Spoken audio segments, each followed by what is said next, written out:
तो छत्तीसगढ़ में नक्सलियों के खिलाफ चलाए जा रहे अभियान का असर दिखने लगा है। नक्सलियों का कबूलनामा सामने आया है, जिसमें उन्होंने माना है कि पिछले 1 साल में नक्सलियों को भारी नुकसान हुआ है।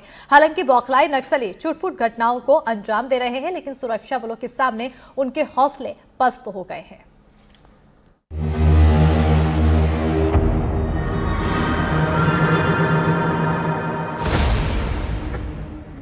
गृह मंत्री अमित शाह ने मार्च 2026 तक देश को नक्सल मुक्त करने का लक्ष्य रखा है और सुरक्षा बल इसी लक्ष्य को ध्यान में रखकर मैदान में उतरे हैं। पिछले 1 साल में छत्तीसगढ़ में नक्सलियों के खिलाफ कई बड़े अभियान चलाए गए और इसी अभियान का नतीजा है कि नक्सलियों की कमर टूट चुकी है, जिसे लेकर नक्सलियों का कबूलनामा सामने आया है। नक्सलियों की सेंट्रल कमेटी ने प्रेस नोट जारी किया है,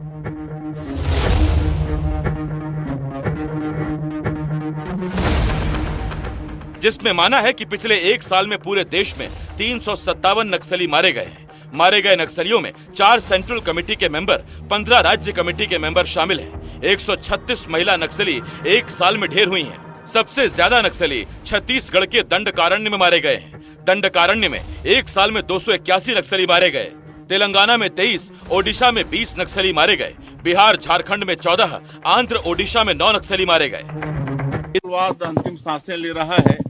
लगातार 1.5 साल से हमारे सेना के जवान मजबूती के साथ नक्सलवाद के साथ लड़ रहे हैं और डबल इंजन की सरकार का भी लाभ हो रहा है और हमारे देश के आदरणीय प्रधानमंत्री जी और गृह मंत्री जी ने तो ठान ही लिया है। इधर सुरक्षा बलों की कार्रवाई से बौखलाए नक्सलियों ने अब आम लोगों को निशाना बनाना शुरू कर दिया है। नक्सलियों ने बीजापुर के पीलूर और टेकामेटा में 2 शिक्षकों की हत्या कर दी।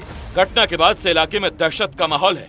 जिस इलाके में नक्सलियों ने इस वारदात को अंजाम दिया, वो इलाका घोर नक्सल प्रभावित माना जाता है। इधर नारायणपुर में भी नक्सलियों ने बड़ी वारदात को अंजाम दिया है। नक्सलियों ने नारायणपुर में एक मोबाइल टावर में आग लगा दी। घटना छोटे डोंगर से 6 किलोमीटर दूर मढ़ोनार गांव की है। नक्सलियों ने इस वारदात को देर रात अंजाम दिया और मौके से फरार हो गए। जानकारी लगते ही छोटे डोगर पुलिस मौके पर पहुंची और जांच की। माना जा रहा है कि लगातार चलाए जा रहे अभियान से नक्सलियों में खौफ है और अपनी बौखलाहट के चलते नक्सली अब इस तरह की वारदातों को अंजाम दे रहे हैं। कभी वो आम लोगों को निशाना बना रहे हैं तो कभी मोबाइल टावर में आगजनी जैसी वारदातों को अंजाम दे रहे हैं। नारायणपुर से विकास तिवारी की रिपोर्ट।